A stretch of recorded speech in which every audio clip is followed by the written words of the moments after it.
Hello, friends. This is going to be an experience in virtually sharing a meal. I'm going to have my lunch laid out here, and I hope that you will also. I'd like to begin, first of all, by reading a few words from the 25th chapter of the book of Isaiah.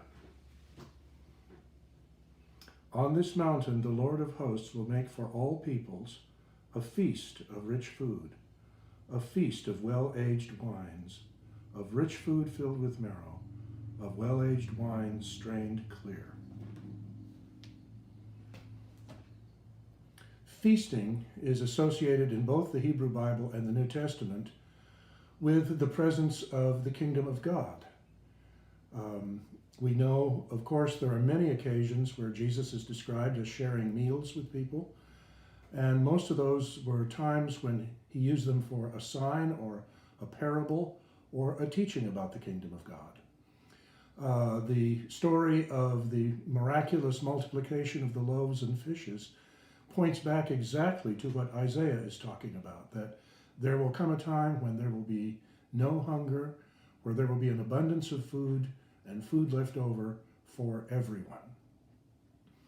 In the early days of Christianity, they did not have a little service called the Holy Eucharist or something like that.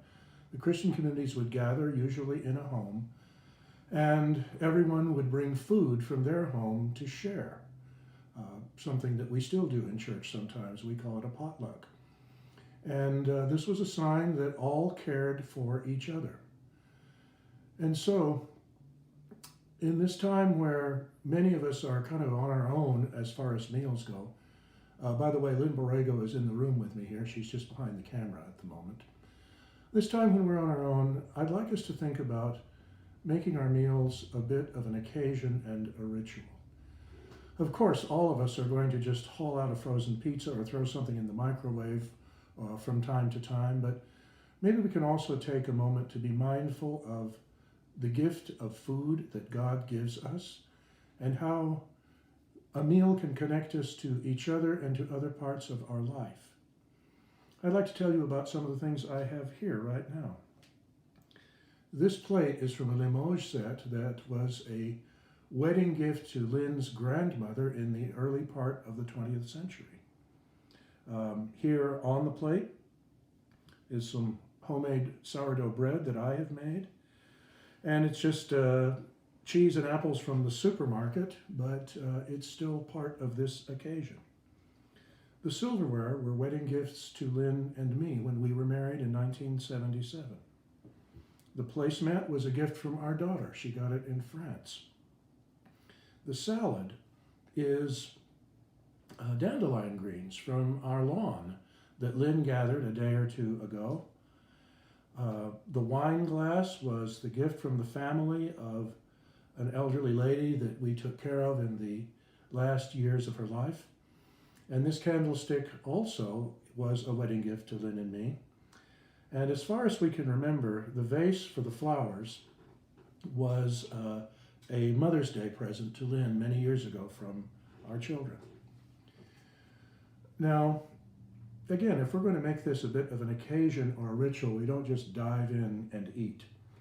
We're hearing a lot about hand washing these days. The Jewish custom is that not only do you wash your hands before a meal, but there is a special blessing that is said, which I think is very good for us to remember in this day of being encouraged to frequent hand washing. Baruch atah Adonai Eloheinu melech haolam, asher kitshanu b'mitzvotav v'tzivanu al netilat yadayim. Blessed are you, O Lord our God, King of the universe, who has sanctified us through your commandments and has commanded us concerning the washing of hands. And of course, we Christians are encouraged to thank the Lord for the gifts of food.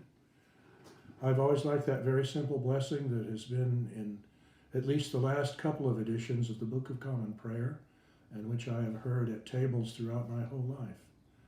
Bless, O Lord, this food to our use and us to thy service, and make us ever mindful of the needs of others. Well, I'm not going to force you to watch me to eat my lunch, but I am going to ask you to remember how connected we all are through this gift of food and how it is a sign to us of the hope of God for every single one of us, that we will be gathered together and that we will all feast at once. God bless you.